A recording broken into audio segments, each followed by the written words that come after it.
Bener nggak sih, di masa yang akan datang, peran akuntan itu bakal digantiin sama robot ataupun AI? Terus gimana sih nasib kita yang sekarang ini sedang menempuh pendidikan di bidang akuntansi? Hai Petra Nation, kenalin aku Stefan Delicia dari Tax Counting 2023 yang hari ini akan nemenin kalian pada episode podcast kali ini. Nah, pasti kalian pada penasaran ya, kira-kira episode ini tuh kita akan bahas tentang apa sih? So, dalam episode ini kita akan mengupas secara tuntas mengenai berbagai peluang dan tantangan yang akan dihadapi di bidang akuntansi. Mulai dari perkembangan teknologi yang mengancam profesi akuntan, hingga keterampilan apa aja yang bisa kita kembangkan untuk menjadi lebih relevan dan juga kompeten di dunia yang semakin canggih dan dinamis ini. Tapi kali ini kita nggak sendirian guys, kita akan ditemenin oleh narasumber yang pastinya punya wawasan yang sangat luas dan juga sangat informatif. Mari kita sambut narasumber kita hari ini.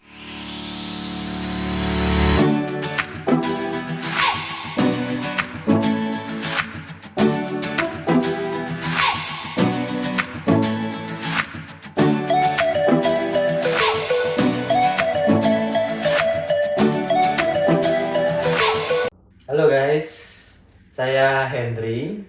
Ya, saat ini saya sebagai kepala program di Business Accounting.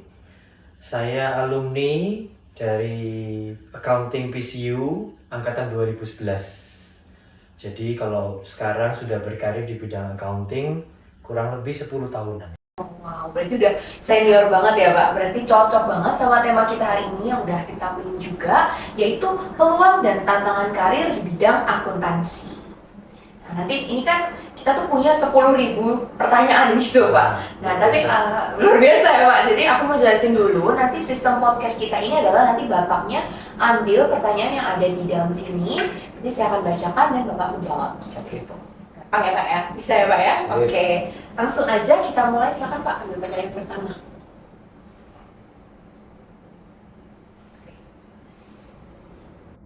Oke, jadi pertanyaan pertama, apa tantangan terbesar yang dihadapi akuntan terkait perubahan regulasi dan manajemen resiko? Wah, terkait perubahan regulasi. Kalau perubahan regulasi mungkin lebih pada ini ya, globalisasi ya. Jadi sejak saya kuliah sebenarnya sudah mulai digaungkan waktu kuliah. Globalisasi itu ya kita harus aktif dan update dengan aturan-aturan terbaru dari IFRS dan seterusnya. Tapi ya sekarang ini makin lagi ya, makin gencar lagi, apalagi dengan pandemi itu membuat kita jadi semakin sadar kalau dunia ini interconnected sekali begitu.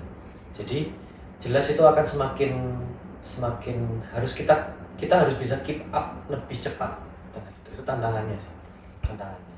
Dan ya tentu saja dengan manajemen, kalau kaitan sama manajemen risiko berarti makin banyak yang harus kita keep up gitu. Jadi sebagai accountants kita mungkin bahkan tidak hanya tentang aturan terkait laporan keuangan saja, tapi juga bahkan untuk semua yang terkait dengan proses bisnis.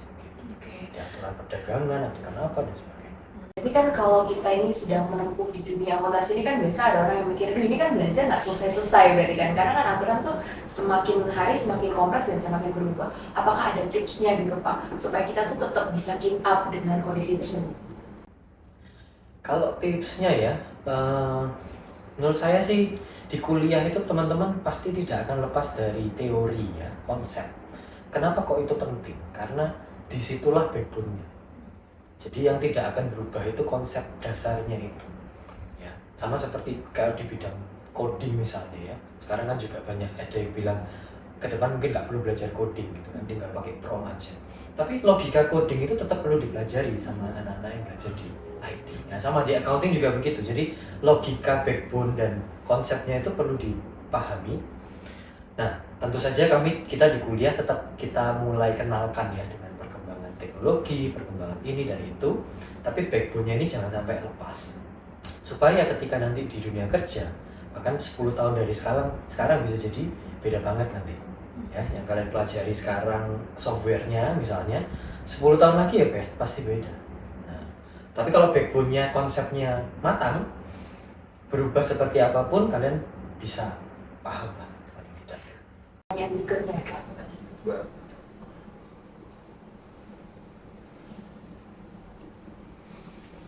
Pertanyaan kedua, sebagai akuntan atau orang yang bekerja di bidang keuangan, apakah memiliki sertifikasi profesional seperti CPA, CMA, atau CA itu penting dalam membangun karir di bidang ini?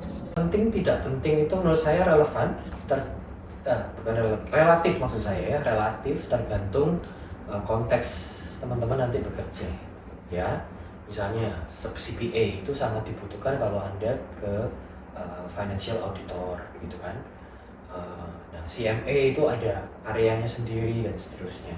Ya, jadi makanya banyak sertifikasi profesi itu mewajibkan perlu ada pengalaman kerja biasanya 2 tahun 3 tahun supaya Anda memang tahu dulu ya konteks industrinya dan arahnya mau kemana, baru kemudian sertifikasi itu akan menguatkan ya.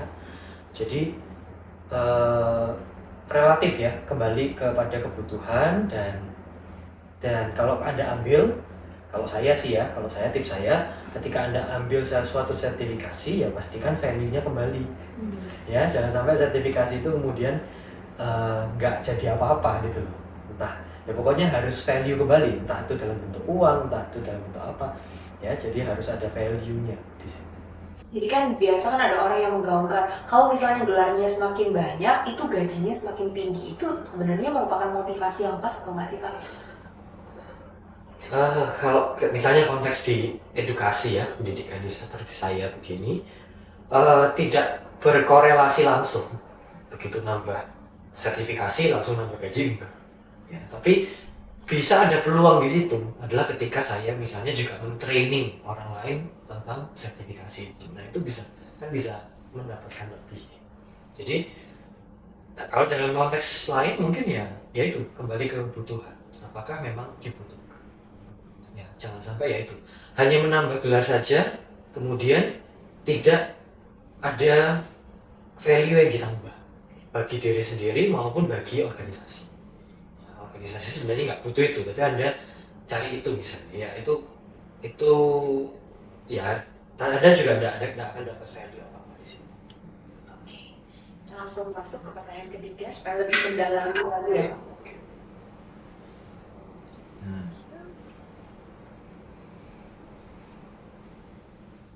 Pertanyaan ketiga, jika bisa memberikan satu motivasi bagi mahasiswa yang sedang ragu dengan karir di akuntansi, apa yang akan Bapak katakan?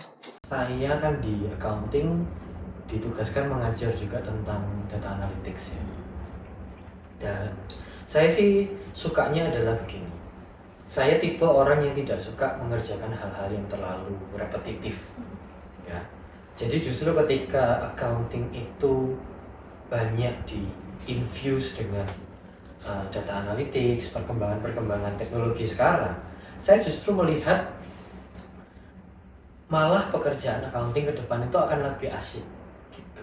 Jadi ya kalau saya sih dulu pernah mengalami kerja di salah satu company yang membuat saya merasa terlalu repetitif ya, dan itu ya saya sih orangnya mudah bosan ya, saya nggak tahu teman-teman bagaimana, saya sih orangnya mudah bosan sehingga saya tidak menikmati kalau pekerjaan repetitif terus seperti itu.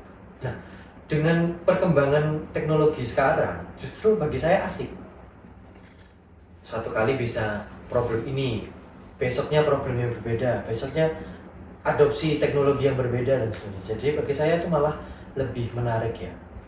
Nah, dan saya kira teman-teman ke depan juga akan banyak berhadapan dengan teknologi seperti itu. Jadi harusnya ke depan lebih asik ya.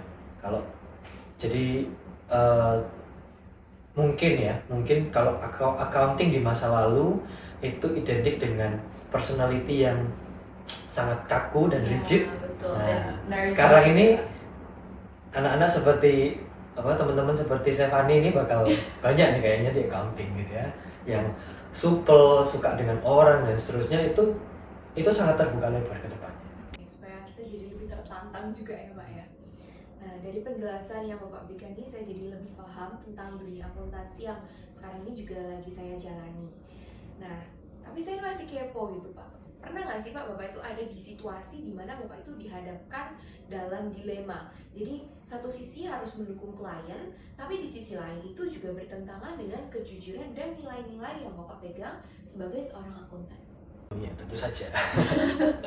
Ya, di dunia nyata, dunia akademis ini berarti sangat ideal ya memang. Di dunia nyata memang praktek akuntansi tidak sehitam putih itu, gitu ya. Tapi kembali, kalau saya akhirnya memutuskan tetap menangani klien seperti itu karena arahnya ya. Jadi arahnya kita adalah memperbaiki dan benar-benar benar ya. Tapi kalau konteksnya saat itu ya, ketika harus langsung benar apa adanya, memang tidak memungkinkan. Jadi saya memang harus pahami konteksnya. Cuma yang membuat saya tetap akhirnya mau menangani klien itu dan seterusnya itu adalah karena arahnya kita mau mengarahkan dan mengedukasi. Kan mengedukasi orang itu tidak semudah itu ya. Betul. Jadi butuh proses. Makanya kami juga butuh proses mengedukasi, dan Stephanie juga belajar di tax accounting juga kita tahu problemnya kenapa tax evasion terjadi itu kan karena apa ya kan? Nah, itu kan kompleks sekali gitu.